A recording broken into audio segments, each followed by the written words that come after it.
The episode began like any other night on The Late Show with Stephen Colbert, with the crowd buzzing and Colbert delivering his usual sharp monologue. When Alan Ritchson, star of the hit action series Reacher, was announced, applause filled the studio. Known for his muscular roles and increasingly vocal opinions, Ritchson took the stage with confidence. At first, the mood was light. Banter about his workout routines, his latest stunts, and a few behind-the-scenes anecdotes. But things shifted quickly when Colbert brought up a recent interview in which Ritchson criticized Hollywood's political influence. Alan, never one to hold back, leaned in and responded with unfiltered honesty. Colbert, expecting a playful exchange, smiled as he asked for clarification. But Ritchson didn't smile back. Instead, he launched into a passionate monologue about media hypocrisy, saying celebrities are being used as pawns to push shallow activism. "We're actors, not saviors," he said. Colbert tried to pivot with a joke, but Ritchson wasn't having it. "You can joke about it," he said, "but I'm tired of pretending like this industry isn't full of people selling virtue while living behind gates." The energy in the room became tense. The audience, unsure if it was part of the act, grew quieter. Colbert, usually quick with a witty comeback, was visibly caught off guard. He attempted to reframe the conversation, suggesting that public figures have a platform and a responsibility. Ritchson cut him off. "That's the problem," he said. "Responsibility's been twisted into moral superiority. Most of these people wouldn't walk into a real community unless a camera crew followed." The tension reached new heights. Audience members shifted in their seats. Colbert, trying to maintain control of the show, asked to dial it back. But Ritchson doubled down, clearly unwilling to let the moment pass without saying his full piece. The back and forth escalated quickly. Colbert tried to lighten the moment by returning to questions about Reacher, but Ritchson waved it off. "This isn't about a TV show anymore," he said.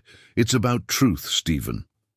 The host, visibly annoyed now, accused Ritchson of hijacking the platform for a rant. "If you wanted to give a TED talk, this isn't the place," Colbert quipped. That only fueled Ritchson further. "Maybe if more people did speak plainly, your audience would actually get more than jokes." "In suits," the audience gasped. Even the band had gone quiet. This was no longer entertainment. It was confrontation. At this point, producers behind the scenes were scrambling. The show was live to tape, and editing wouldn't be able to fix what was unfolding in real time. Colbert leaned back, arms folded, and gave Ritchson a cold stare. "So, what exactly are you trying to say?" he asked. Ritchson stood his ground, saying Hollywood and late-night platforms had lost their connection to real people.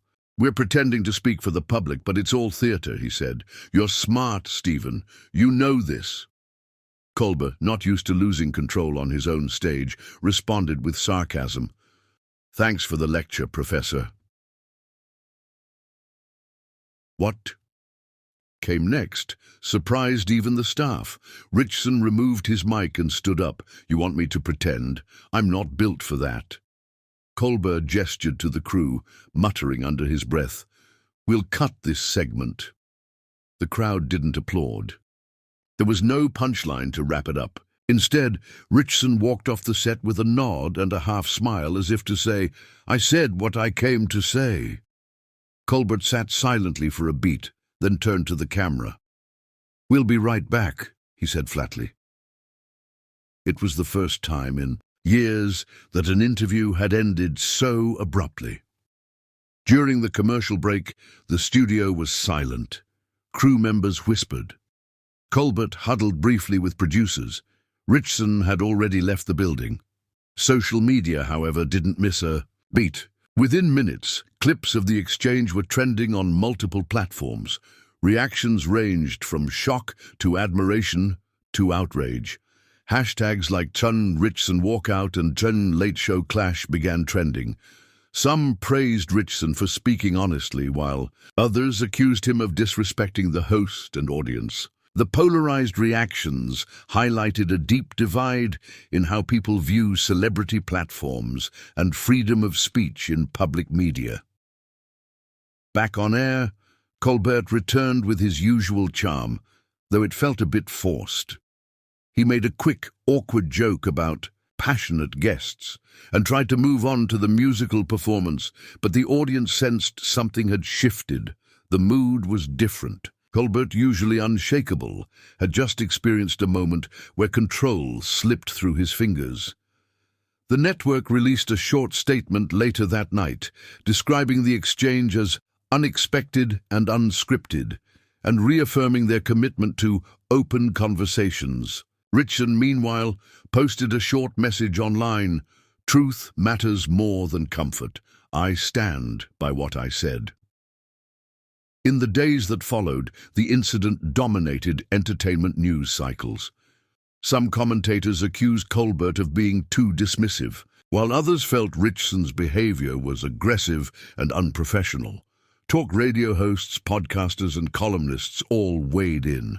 Was this a publicity stunt or a genuine moment of ideological clash? The answer seemed to depend on who you asked.